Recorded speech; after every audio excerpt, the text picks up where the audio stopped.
Bueno, en verdad es un honor ser parte de este primer Congreso Virtual de Ajedrez 2020 y sobre todo estar tan bien acompañado y si bien la experiencia es inédita, confío enormemente en mis ayudantes. Me refiero a estos 4 ponentes de lujo que tenemos hoy y que se dan cita a esta sala de arte vinculada con el ajedrez. Mi agradecimiento seguramente será compartido por los oradores, así que van mis agradecimientos para Esteban Jaureguizar, un poco el motor que ha llevado a cabo esta tarea, a Bernardo Rosselli por su cargo de presidente de la Federación Uruguaya y confiar también en este trabajo y darle el respaldo necesario, y obviamente al Ministerio de Uruguay, de Educación de Uruguay, que también ha trabajado para esto. Así que bueno, hecho los agradecimientos, creo que corresponde presentar un poco quiénes van a ser los ponentes, quiénes son los 4 artistas que hoy nos acompañan. Sus currículums son un poco extensos, así que he tratado de abreviarlos un poco. Diría que Juga Di Prima, su historia comenzó en Santiago de Chile, ella nació en ese país, aunque vivió sus primeros años en Londres, se crió en Chile, estudió composición de música en la Academia de la Universidad Católica y fue la primera mujer que se graduó en ese ciclo de estudios. En su juventud también estuvo en Alemania, donde estudió canto lírico, después regresó a Santiago y se mudó a la Polinesia chilena. La isla de Pascua le resultó un lugar muy inspirador y luego volvió al continente con un ukelele que le sirvió de base sonora para sus trabajos posteriores. También tuvo un paso por Buenos Aires, por esta ciudad donde estoy yo. Aquí vivió una temporada, grabó y publicó su disco junto a Tweety González en la producción, y aquí también en esta ciudad del tango armó una nueva banda que derivó en el álbum Maururu, creo que lo pronuncio bien, término de la lengua Rapanui que significa gracia. Y bueno, nos preguntaremos cuál es el vínculo del ajedrez. Bueno, Juga Di Prima se ha dedicado a crear arte inspirado en el ajedrez. La Fundación Judith Polgar la nombró embajadora de los valores artísticos del ajedrez, una distinción que también tiene, entre otros, la artista Yoko Ono. La original mezcla del ajedrez y el arte visual, audiovisual, le permitió a Juga presentarse en los más importantes escenarios del ajedrez del mundo, ¿no? Estuvo en la Olimpiada de Georgia en 2018, en el Mundial de Londres, aquel que protagonizaron Carlsen y Caruana, y también participó en la televisión británica y noruega. Compuso la canción O Capablanca, también El Peón Aislado, y seguramente que en breve nos va a contar un poco cómo fueron esas historias. Otro de los ponentes va a ser Eduardo Scala, que recién lo estábamos viendo. Él está en Ávila, él es poeta, artista y ajedrecista. Cuando tenía 22 años y tras ganar el torneo Ciudad de Burgos, se retiró del ajedrez competitivo, ¿no? También había sido campeón juvenil en Madrid y había conquistado varios certámenes, pero a partir de 1967 interpretó al ajedrez, dicho con la A y la Z mayúscula, como arte y sistema de conocimiento. Fue profesor de ajedrez en Málaga, impartió cursos de ajedrez trascendental también en esa ciudad, y en Madrid aprenda el milenario y moderno idioma del silencio. Creador del taller SCAC itinerante a través de la Caixa, dictando cursos y conferencias por Mallorca ya por los años 80, ha publicado numerosos trabajos. Durante 2 décadas hizo más de 6.000 diagramas con combinaciones magistrales explicadas por aforismos de místicos, poetas o filósofos universales. Publicó una enorme cantidad de obras de ajedrez, desde El grano de trigo allá por Madrid en el año 1982, hasta El jugador de ajedrez de Editorial Árdora en el 2014, y hace más de 40 años que presenta proyectos ajedrecísticos, desde el ajedrez mercurial, piezas grises versus piezas grises en un tablero blanco y negro, esto sucedió en Mallorca en el año 1987, hasta Arte del Silencio, 8 siglos de cultura en el 2019, y también ha presentado trabajos en el MoMA en Nueva York. Otro de los ponentes era Javier Asturiano, que nos contaba él que estaba en la zona de Andalucía, nacido en Murcia, que es profesor con especialidad en geografía e historia. Así que también a lo mejor en la charla podemos llegar a aprender un poco de cómo es el paso del ajedrez con la geografía y la historia. Él es licenciado en Filosofía y Letras, Historia del Arte, Historia de Humanidades, posee un máster en Estudios Avanzados y doctorado en Humanidades y diploma de estudio avanzado en Historia del Arte. También es ajedrecista, maestro nacional por correspondencia, la vieja época cuando se jugaba al ajedrez a través de una carta, ¿no? Ahora todos estos tiempos han cambiado. Fue campeón de España postal entre 2007 y 2009 y también en el 2009 y 2012. Es el creador o responsable del blog Escacultura, se los dedico realmente porque lo puedo recomendar, porque quien recurra a ese blog va a encontrarse con un abanico de posibilidades de ver cómo ingresa el ajedrez en la cultura, y también es monitor nacional de ajedrez reconocido por la Federación Española. Y nuestro último ponente viene desde México, Hugo Varga Consilie, editor y periodista, trabajó en la dirección de la industria editorial privada y académica y escribió reportajes, crónicas y ensayos en diarios y revistas nacionales de México.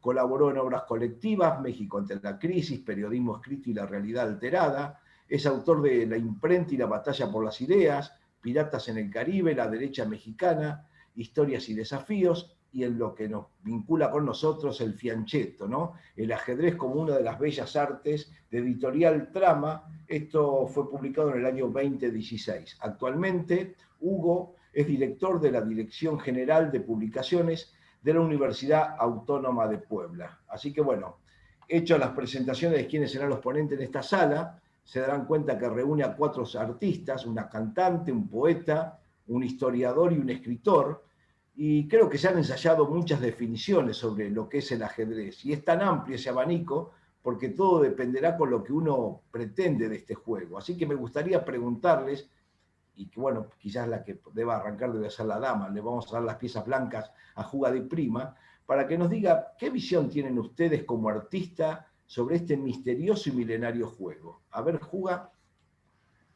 Hola Carlos, hola Javier, hola Hola. Eduardo, Hola. Hugo, hola a todos los que nos están acompañando en esta sesión tan hermosa. Muchas gracias por esta invitación a Esteban Jaureguizar y al Ministerio de Educación de Uruguay.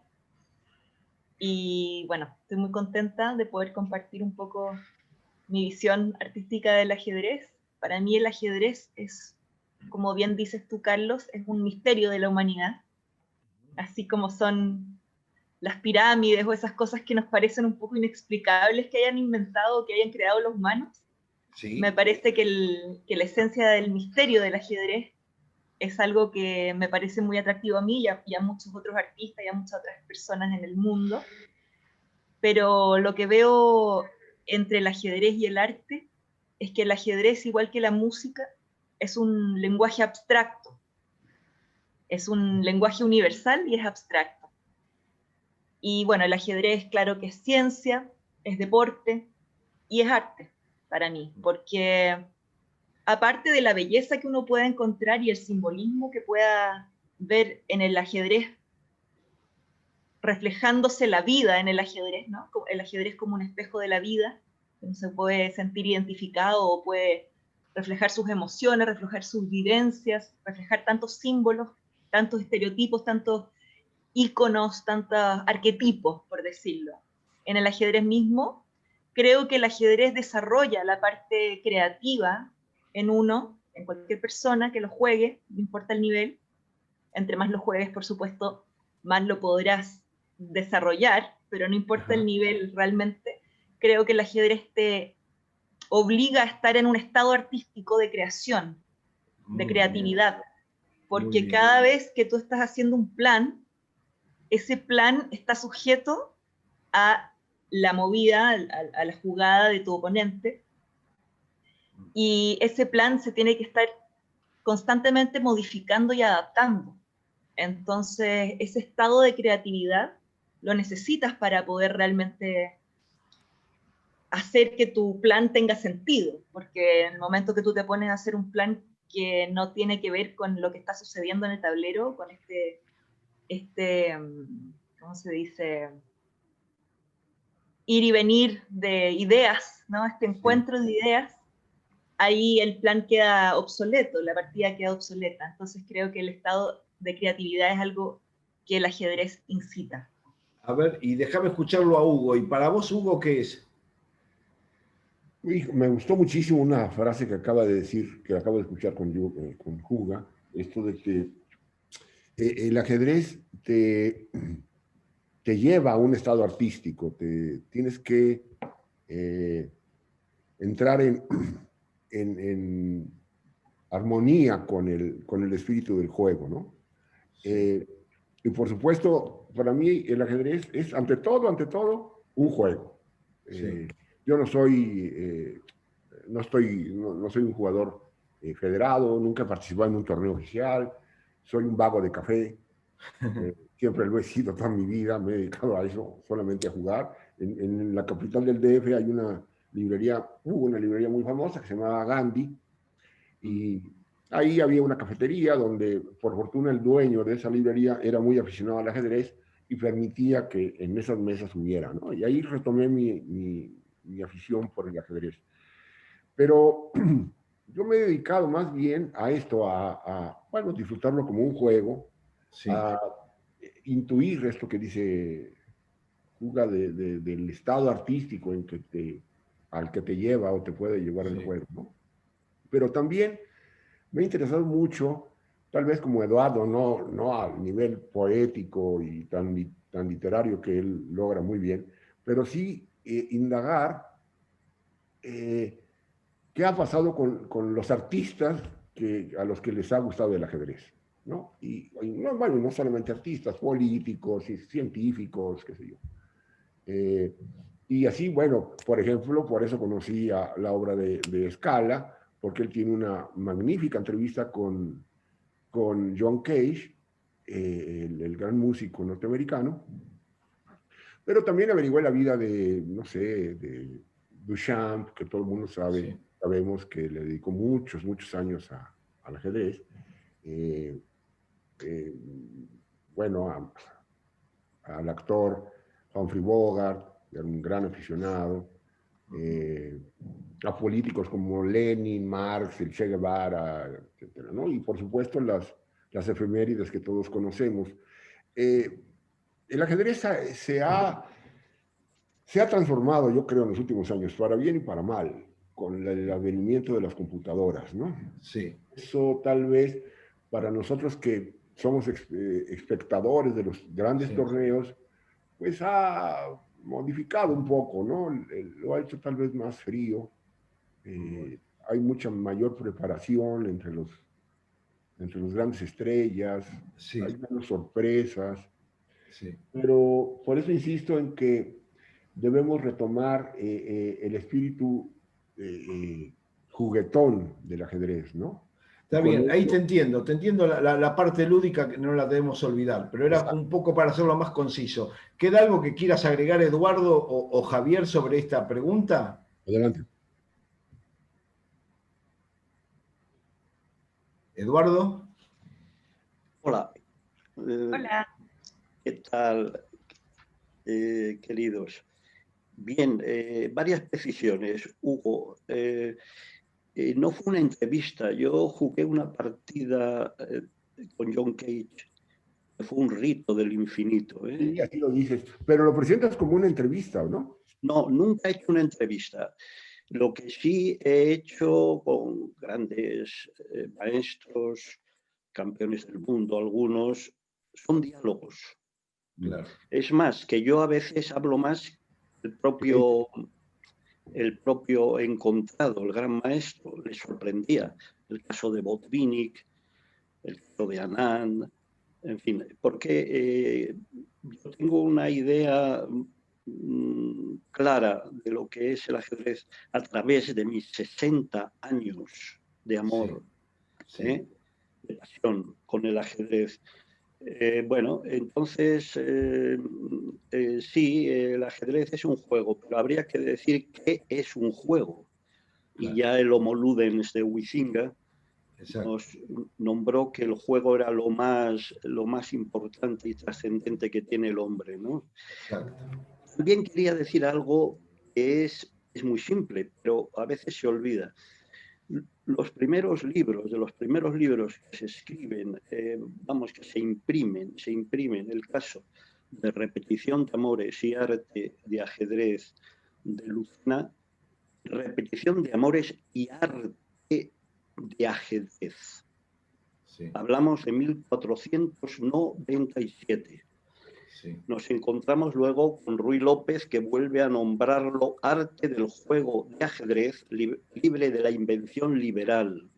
sí, Y arte del sí, juego de ajedrez en Alcalá en 1561. Bueno, si dos tratadistas imprimen este concepto, concepto de arte de ajedrez, bueno, creo que queda muy definido, ¿no? El ajedrez como arte.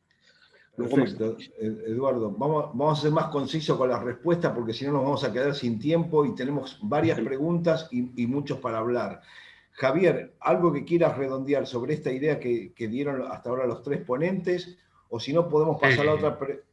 Me ha parecido muy interesante lo que han comentado. Bueno, muchas gracias por la invitación, etcétera, ¿no? Ahora, Sí. pues esta pregunta no es tan sencilla como parece. Efectivamente, pues es quizá una de las más difíciles de responder, ¿no?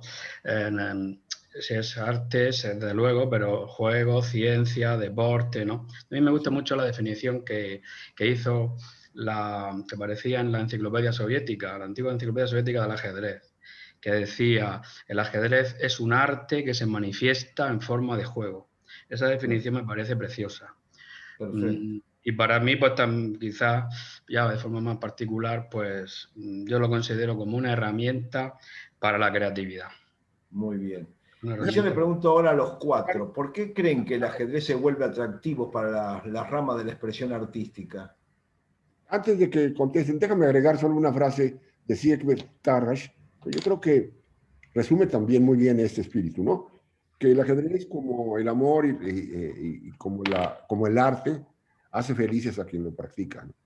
Sí, exactamente. Sí. Vale la aclaración. Bueno, el que quiera responderlo, la pregunta que queda es, ¿por qué creen que el ajedrez se vuelve atractivo para las ramas de la expresión artística? ¿Quién se atreve a comenzar?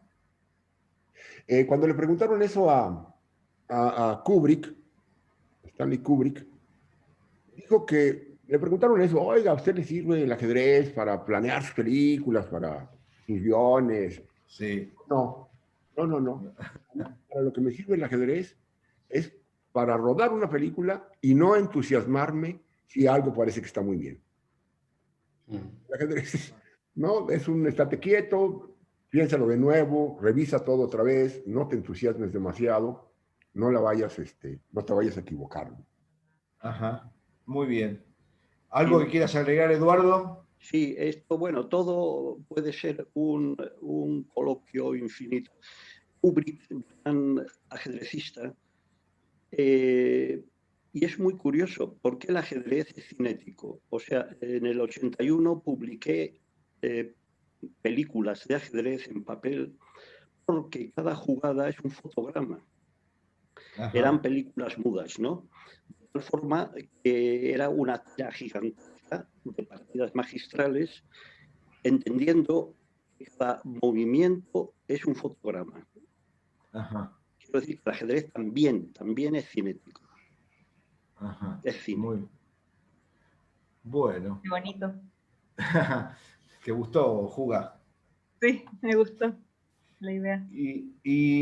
Javier, hablando de arte y usted como historiador de arte, ¿no? ¿Se atreve a decirnos quién sería ese personaje ícono del arte que mejor representó al ajedrez? Yo lo ayudo, ¿no? Porque siempre escuché decir que fue el francés Marcel Duchamp, ¿no? ¿Lo comparte o hay otros que también que no los podemos olvidar, que no hay que dejarlos en el olvido? Pues claro, hay muchísimos. Lo que pasa es que Duchamp, pues como llegó a dejar el arte por el ajedrez, o quizá no lo dejó porque el ajedrez, si lo consideramos arte, fue una continuidad, ¿no?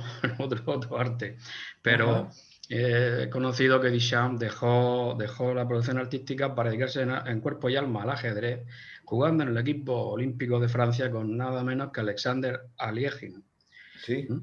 Y esto, pues hay que decirlo, ¿no? De una Olimpiada, nada menos. Bueno, hay muchos nombres. Está claro que incluso, pues en toda la historia del arte, pues muchos se han interesado por el tema del ajedrez y lo han manifestado en sus formas plásticas, tanto en pintura como en escultura, como en música, etcétera, etcétera, ¿eh?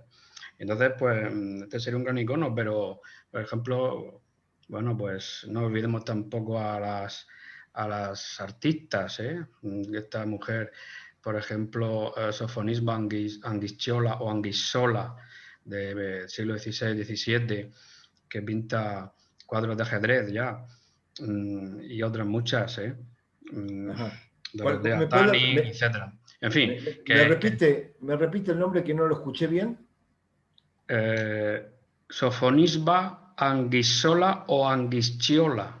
Ajá. Una pintora muy interesante entre el Renacimiento y el Barroco, que muere a principios del siglo XVII, pero tiene cuadros de ajedrez muy curiosos, y otros artistas también han hecho cuadros de gran valor, ¿no? Entonces, bueno, pues el icono siempre se pone Duchamp, pero hay que recordar a toda la pléyade de artistas y en todas las ramas del arte. Esto es muy importante decirlo. Claro. El ajedrez está en todas las ramas del arte.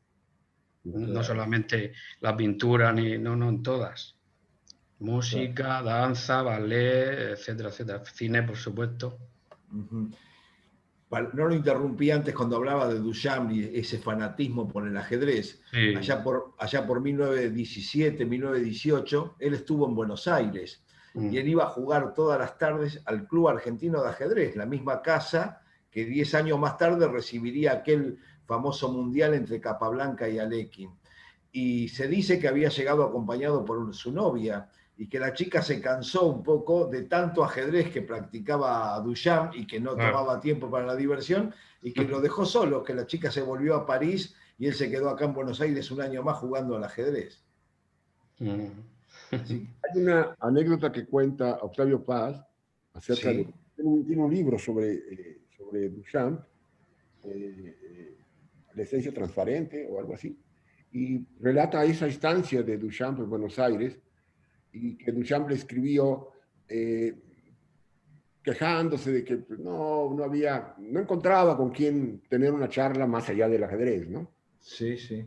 Y dice Octavio Paz que le contestó diciéndole que qué pena, Duchamp se había regresado a Estados Unidos con que no hubiese conocido a Macedonio Fernández, era un espíritu muy parecido al de claro. Y hablando un poco del ajedrez y el aporte al arte, Eduardo, a tu entender, ¿cuál sería el aporte que el ajedrez le brinda al arte? He dicho al principio que el ajedrez es arte. Sí. Entonces, si partimos de esta base, no es que aporte al arte, es que el ajedrez es arte. Aquí entendemos este concepto antiguo impreso por los primeros tratadistas del mundo. Uh-huh. Muy bien. Bueno, tomo tu reflexión. Juga, en tu caso personal, con el canto y la música, ¿qué fue lo que te llevó a la creación de esas dos composiciones, que son las que conocemos, la de Capablanca y Peón Aislado? ¿Qué te motivó a esto? Si hay alguna historia detrás que no conocemos de cómo nacieron. La verdad es que tengo bastantes más canciones de ajedrez, ¿sí?, que esas dos.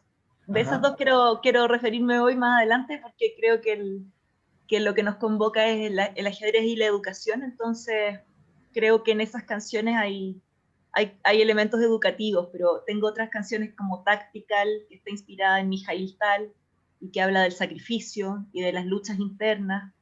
Creo que mi fascinación por el ajedrez ha sido una constante en mi vida. Lo aprendí a jugar muy niña, a los 9 años. Fue una pasión transmitida por mi padre, que también es un fanático del ajedrez. Y desde el año 2007 que soy directora de la Fundación Chilena de Ajedrez. Entonces, paralelamente a mi carrera como compositora y músico, fui relacionándome con el mundo del ajedrez desde el lugar del aporte del ajedrez en lo social, en lo educacional, en el apoyo a los jugadores, en la organización de torneos, en apoyar y gestionar publicaciones de libros de historia de ajedrez, de historia de grandes maestros.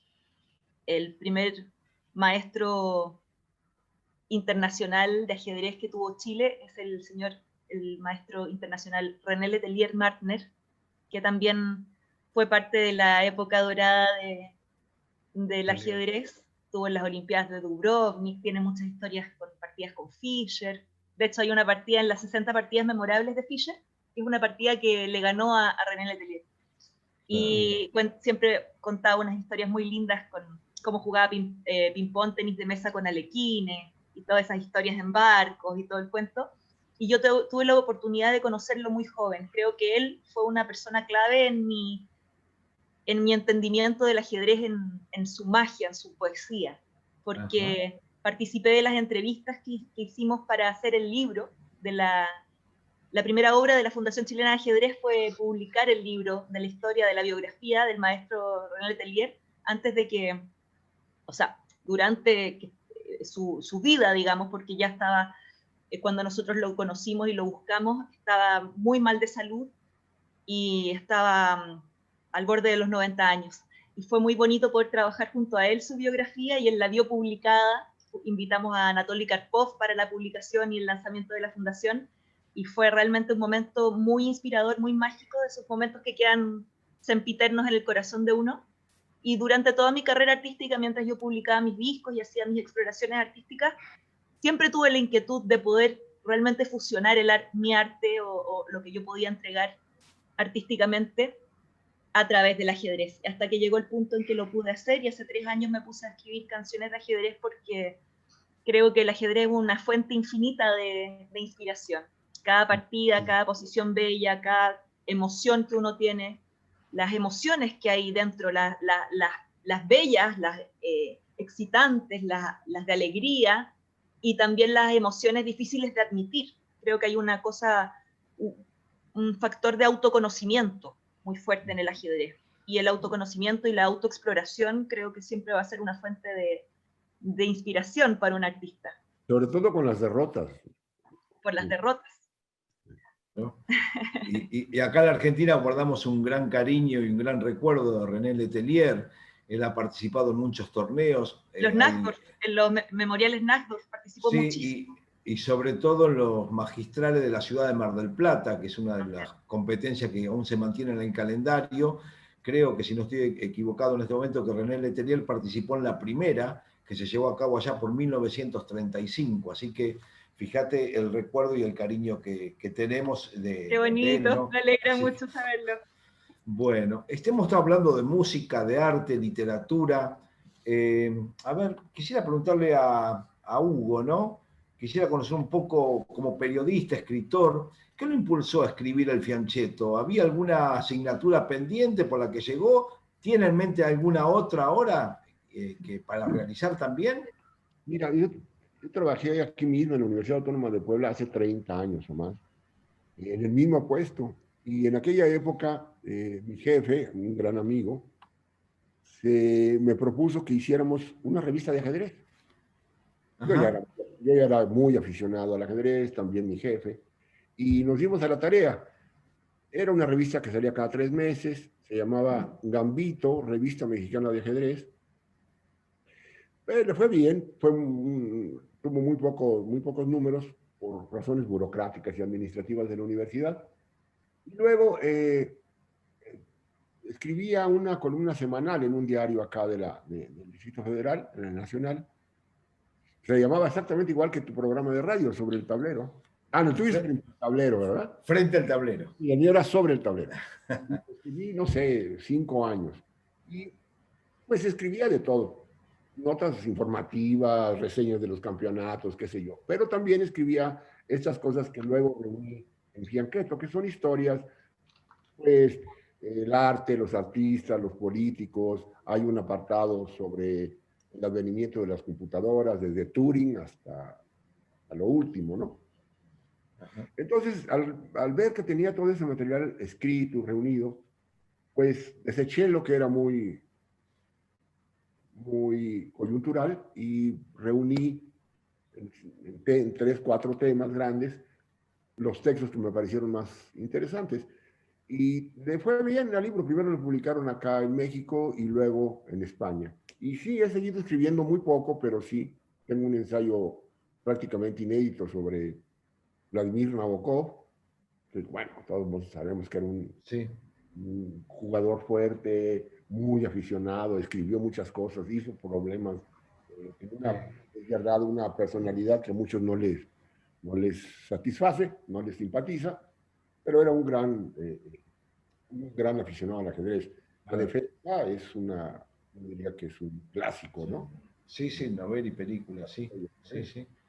Y usted, Javier, en sus clases como profesor y especializado en geografía e historia, ¿también se vale del ajedrez a veces?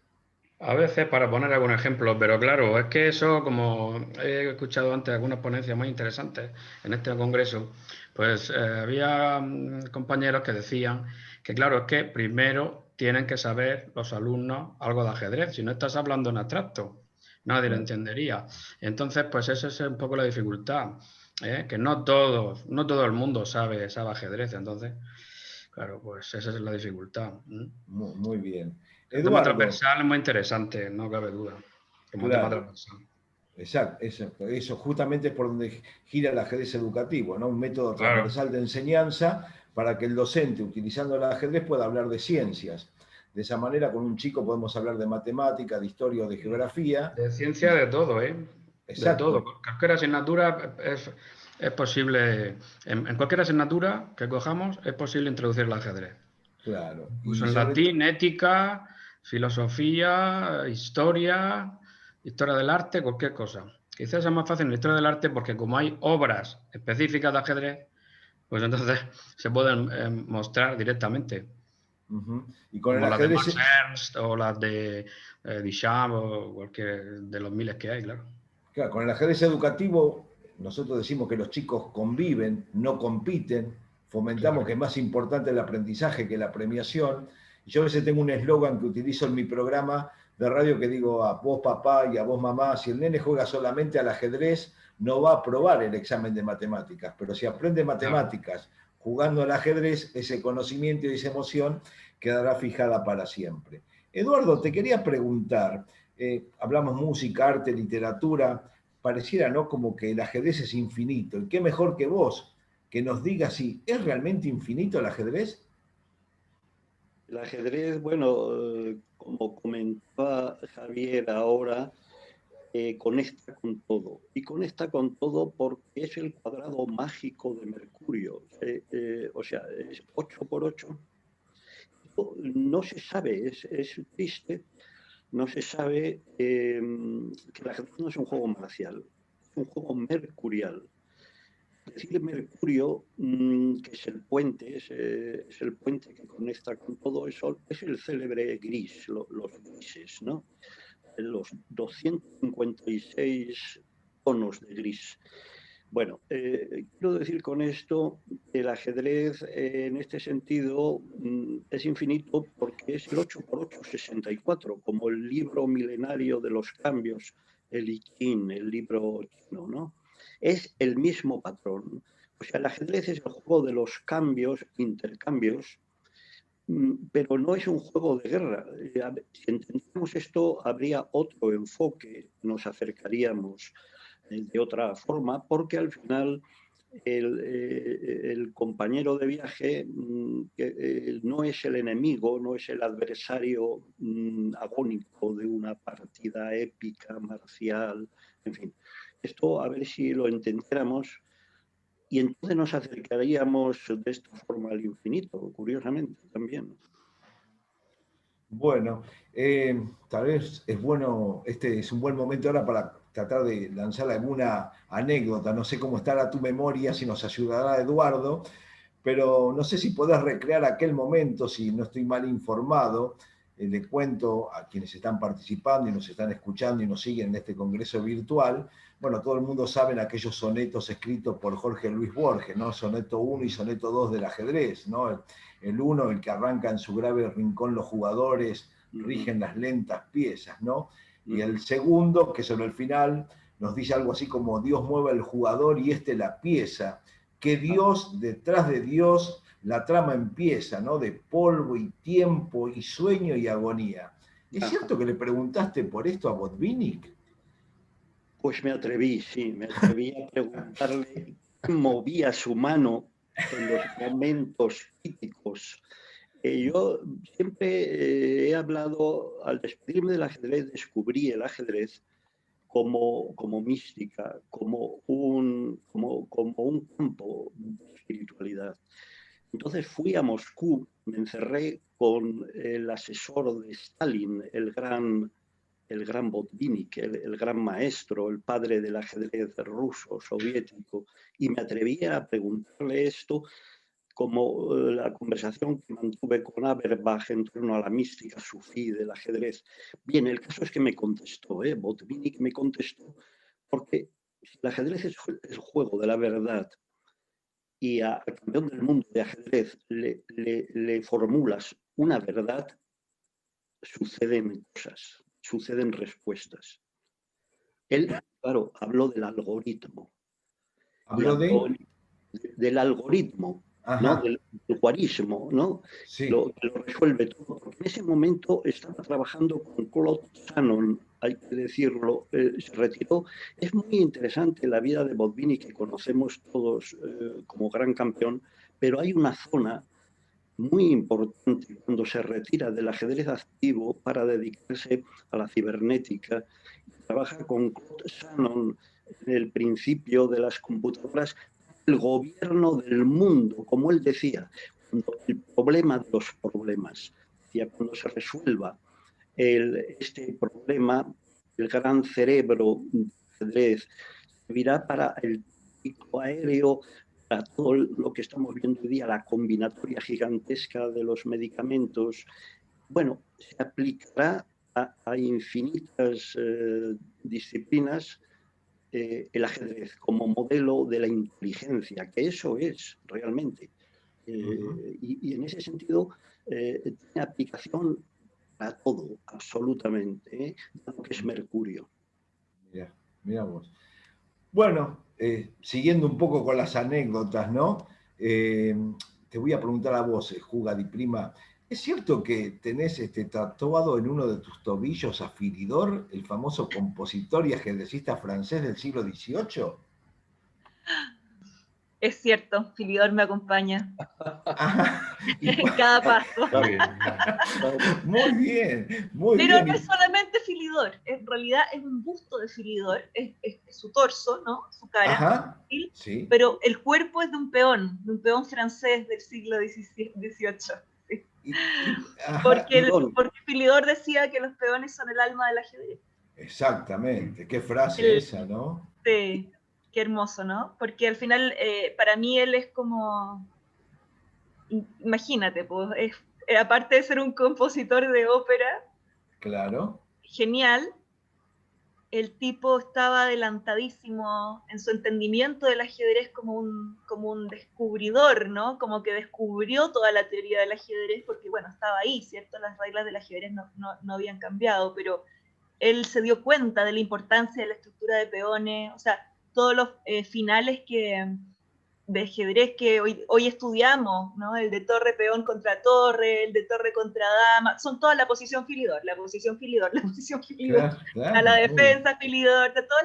O sea, Philidor realmente se dio cuenta de cosas que tenía un entendimiento tan profundo. Yo creo que al final, en ese entendimiento de la armonía y de la música que él estaba, ¿no? Siento que pudo conectarse con la armonía de las estructuras de peones, que al final es la riqueza y la belleza del ajedrez.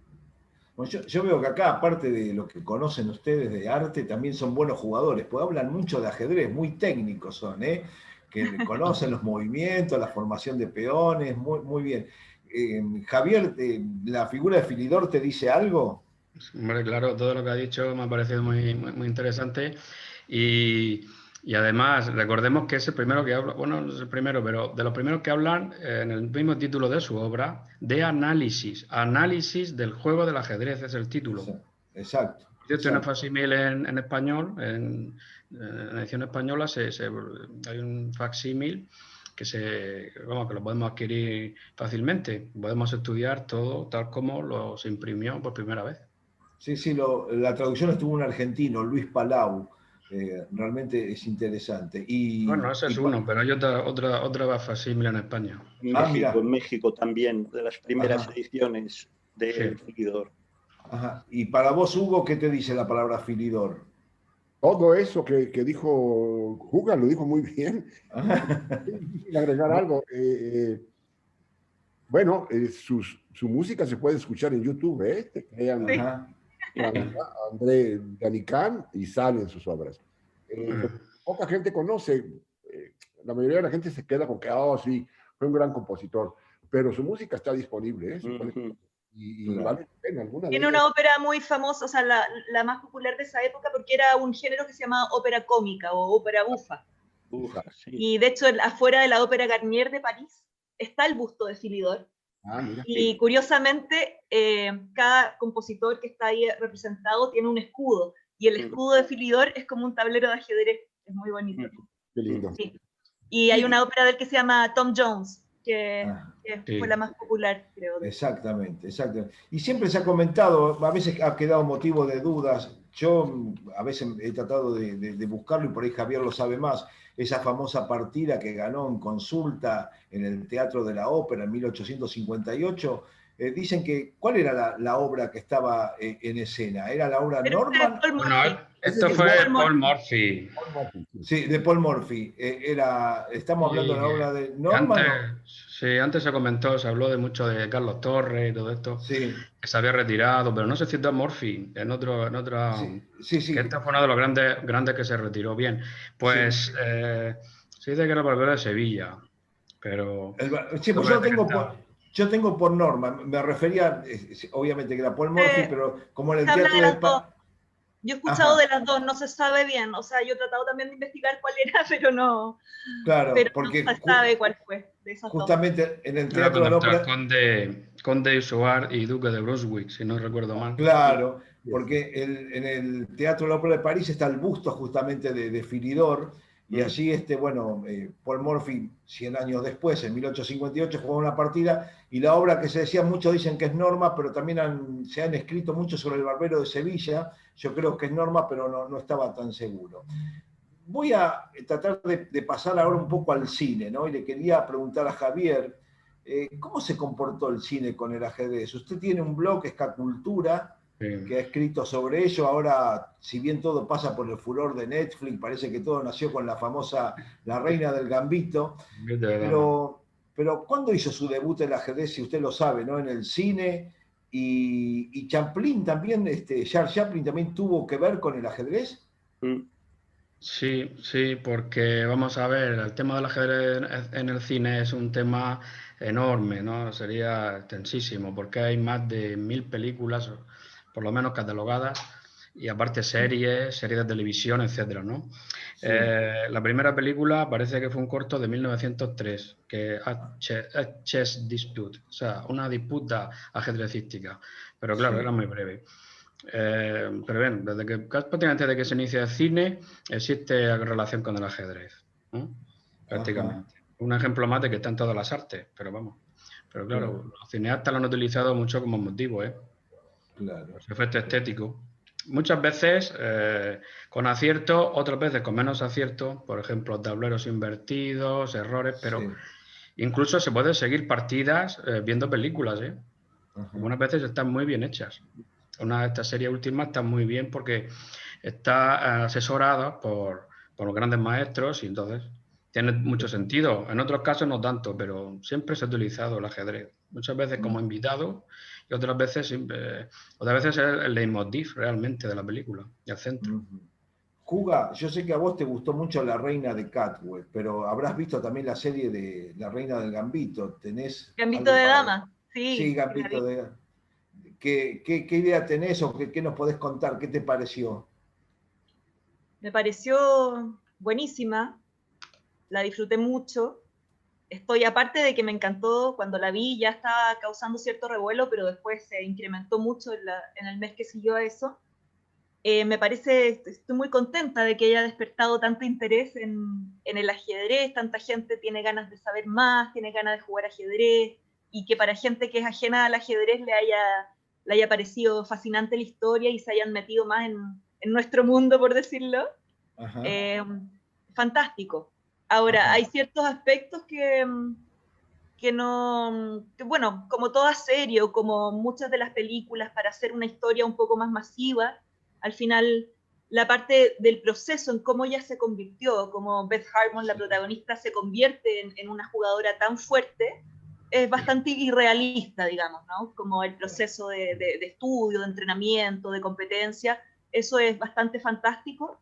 Y también es fantástico el factor de que ella, a través de las alucinaciones o a través de las drogas o del alcohol, pueda conseguir tener una Claro. mejor performance o tener una mejor capacidad de cálculo, ¿no? Eso es irrealista, pero bueno, no importa, la historia funciona y es buenísima, y Walter Tevis también, la novela es genial, así que muy contenta nomás, creo que ha sido una gran bendición para el mundo del ajedrez que llegue a un público tan masivo y tan diverso. Ajá. Y a Eduardo y a Hugo, ¿qué películas le gustaron por su trama en el cual estuvo vinculado el ajedrez? ¿Tienen alguna en particular que recuerden que les haya gustado mucho? Adelante, Eduardo. Antes los interrumpo, viene excelente la charla, pero les quedan 15 minutos. Era solo para avisarles eso. Continúen nomás, disculpen la interrupción. Bueno. Eduardo, ¿estás ahí? No lo veo, Eduardo. No lo sé veo. Si... No, Bueno, capaz que... yo no recuerdo, la verdad, una cinta que tenga una presencia central del ajedrez, excepto esta de Gambito, que no es una película, la serie de Gambito de Dama. No recuerdo. El jugador de ajedrez es un clásico, por ejemplo. Claro, claro. El Que tiene un séptimo nombre sello. alemán diferente. Aún así estaba hecho para televisión. Claro. Pero no hay uno que se llama Los jugadores de ajedrez, una película india. Sí, Sí, una película también. india, de los años 70, creo. Creo que se llama Chatrang que Kilari, algo así, en el original. Sí, esa sí la recuerdo, sí la ubico. Pero más allá de No, hay eso, muchas, hay muchas. ¿sí? Adelante. Pero el séptimo sello. El séptimo sello, bien, tiene mucha relación, pero otros son directamente de ajedrecistas, exactamente todo, como si fuera esta serie última de Netflix. Vas a que en una sola película. Claro, el ajedrez más como un símbolo, más que en la parte ajedrecística. Claro. Sí. Luego hay infinidad de películas donde aparece el ajedrez como yo lo llamé como invitado o así, como decorado simplemente. Hay muchísimas, incluso de Hitchcock, O sea, pero son de detalles, gente que aparece jugando, pero eso ajedrez como decorativo. El tema central aparece en unas cuantas.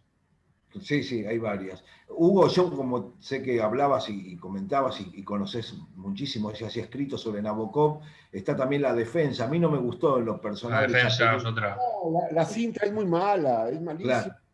Claro. Es una pena por Turturro, que él trabaja muy bien sus personajes, pero Sí. ahí yo advierto, tienes razón, ¿cómo olvidé esa?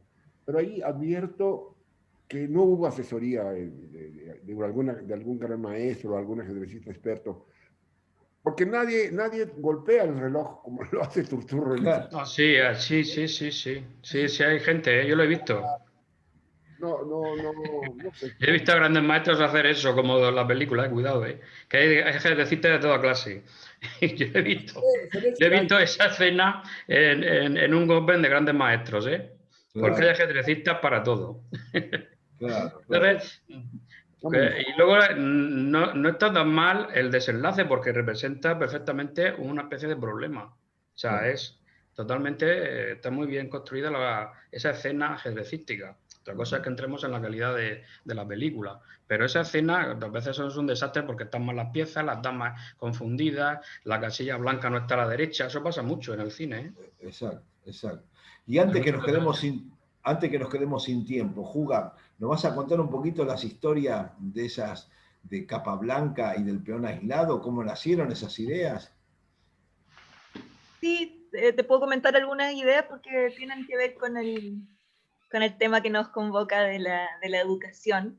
Sí. Mi objetivo realmente con mi arte no es educar, pero igual sí, hay un subobjetivo que es educar, y que al final, en el momento que yo más que nada escribo los guiones de mis videos, porque aparte de hacer la música y componer las letras, escribo los guiones de los videos, y los símbolos que pongo ahí, las historias, es con el objetivo un poco de educar un poco, en el sentido de contar un poco, de mostrar el mundo del ajedrez, ya sea de los personajes que invoco o que vanglorio, digamos, o también de cómo funciona el cuento de los torneos, de los relojes, pero no desde un lugar educativo realmente.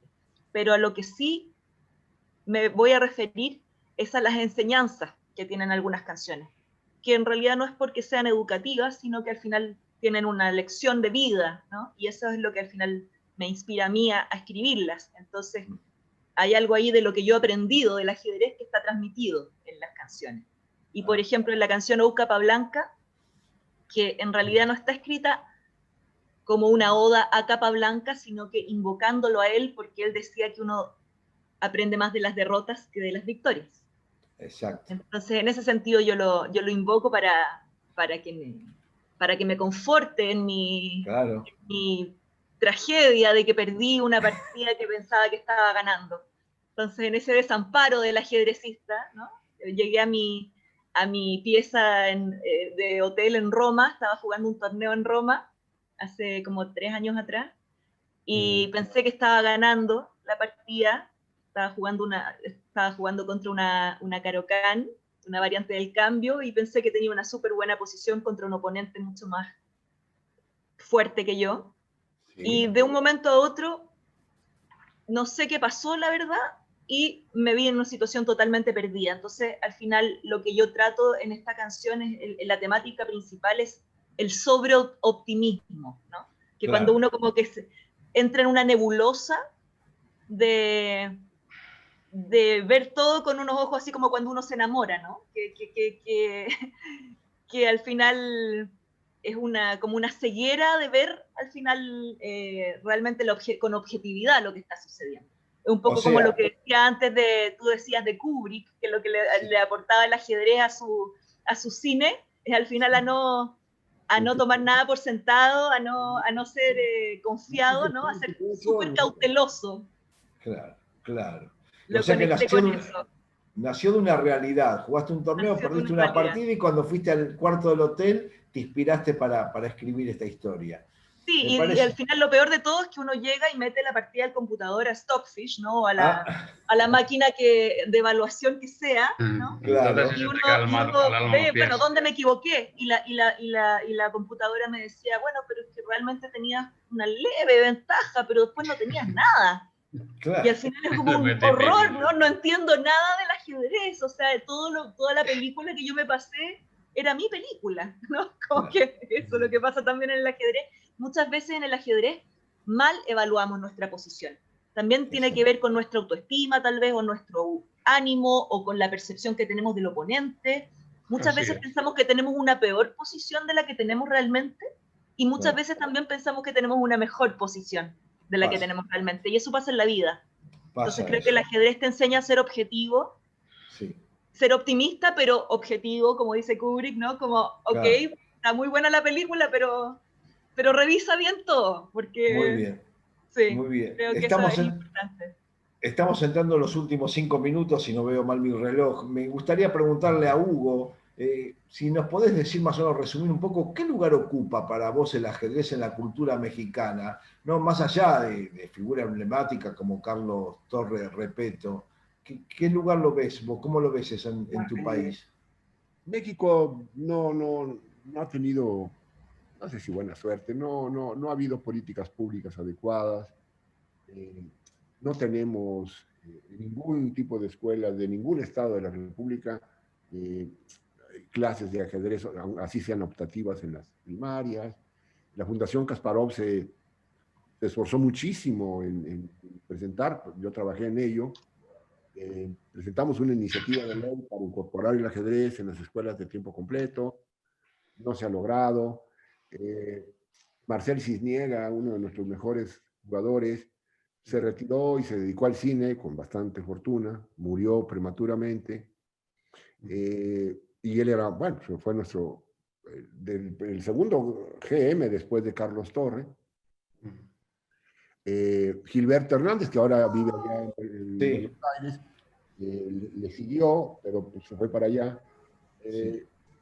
Y bueno, sí hay afición, mucha afición entre lo que yo llamo el mundo cultural y artístico, ¿no? Jaime Sabines era un gran aficionado, el poeta. Daniel Sada, el novelista, él, bueno, no solamente era aficionado, él sí llegó a jugar en torneos, tenía preparación, tenía rating, pero hay mucha afición en México desorganizada. Eso es lo que yo veo. Está bien, estamos... No hay una estructura, no hay una infraestructura. Perfecto. Estamos en los últimos minutos. Carlos, en los últimos 5 es justamente, me acabo de poner Bien. visible para avisarles. Está bien. Volvió Le- Eduardo Escalá. Para le- que sí, sepan. Volvió le- Eduardo. Te doy un minuto, Eduardo, para el cierre, para algo que quieras decir vos, como para poder cerrar esto, que tenga cada uno un minuto en disposición y completar así los 5. ¿Cómo te gustaría cerrar esta sección que hemos hablado hoy sobre arte y ajedrez? Tiene el micrófono cerrado, ¿eh? Creo que se ha desconectado, porque posiblemente. No, tiene el micrófono cerrado. Bueno, ahí estás, Eduardo, creo que ahora estás bien. Lo siento, no conozco estos sistemas. Sí. Sí. Bueno. La próxima vez será presencial, vas a ver. ¿Cómo? Te damos un minutito para el cierre, Eduardo. Bueno, un minutito. ¿Me permitís?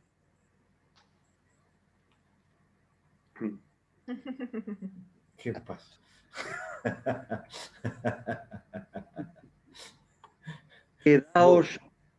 Quedaos en casa y no perdáis el amor casamiento. Muy bien. Perfecto. Javier, tu minuto. Bueno, simplemente muchas agradecer a los organizadores y a ti por moderar esta charla tan interesante y recomendar algunas películas simplemente que se han quedado un poco en el tintero. Son cientos los que hay o miles, pero sí. Por ejemplo no podemos dejar de ver las de Bobby Fischer, Claro. Busca de Bobby Fischer y la del match de Reykjavik. Son interesantes. Y 2 películas también, una donde el ajedrez es un invitado, como es Casablanca, la clásica, Casablanca, y otra que cambia una letra, Capablanca, que es una película mucho más desconocida, pero interesante, sobre la vida del genial cubano. Es una coproducción soviético-cubana de los años 80, y ahí podemos ver pues la vida de Capablanca contada de esa... detalles, porque no es toda la vida, pero es curiosa y se pueden encontrar en internet. Bueno, yo digo, paso el chivo, que vayan al blog Escacultura de Javier Asturiano, que es muy bueno. Y Hugo, el último minuto, decime en un minuto qué te gustaría para cerrar. Nada, primero agradecerle a Esteban Jaureguizar este enorme esfuerzo que hizo. La verdad es impresionante lo que logró reunir y hacer este maratón, este congreso maratónico. Creo que merece todo el reconocimiento. Y después, bueno, que el placer de estar con ustedes, de encontrarme con Eduardo, a quien ya había conocido en México, conocer a Juga, a Javier, verte de nuevo a Carlos. Bueno. Para mí eso ha sido lo muy bien. Y para vos, Juga, ¿qué te quedaría en el último minuto? Agradecer y compartirles mi alegría de que existan este tipo de encuentros, estos espacios de conversación, de poder conocerlos a ustedes, de saber que hay gente que sabe tanto y que tiene tanto que contar, y que tengamos estos espacios online, que tal vez si es que esta pandemia no hubiera existido, tal vez estas cosas online no se promoverían tanto. Estoy contenta de que Esteban Jaureguizar pudo organizar esto, como dice bien Hugo, que realmente es impresionante el esfuerzo que hizo. Y muchas gracias al Ministerio de Educación por interesarse en el ajedrez, que Uruguay sea un ejemplo para todos nuestros países. Muchas gracias. Muy bien. Bueno, para el cierre final, simplemente creo que había un gran maestro holandés que decía, Hans Rie, que una sola vida no bastaba, ¿no?, para disfrutar de todo el ajedrez. Bueno, pero no es culpa del ajedrez, es que los humanos tenemos una vida limitada. Y creo y en esta charla creo que nos pasa lo mismo. No es culpa del ajedrez que tengamos que cortar, tenemos simplemente 60 minutos. Y bueno, ha sido un gusto que nos hayan acompañado, quienes estuvieron con nosotros, siguiéndonos atentamente en esta exposición. Así que también me sumo a los agradecimientos para todos, principalmente a Jaureguizar y Bernardo Rosselli, 2 caras visibles de este proyecto. También a David, que nos estuvo acompañando durante todo el tiempo que estuvo como moderador de la sala. Así que bueno, felicitaciones a Uruguay, que no tenemos duda en decir que en estos momentos es la capital del ajedrez mundial. Buenas tardes. Muchas gracias, Carlos. Muchas gracias, Hugo, Eduardo, Juga di Prima, Javier. Un gustazo escucharlos, un gustazo haberlos conocido. Muchas gracias a todos los que participaron. Y ni que hablar que los esperamos acá. Seguramente el siguiente sea presencial. Gracias. Voy a cerrar la Gracias, sala. Carlos, hasta luego. Chao, Chao, chao. muchas Gracias gracias. a todos. Gracias. Chao. Chao, Eduardo.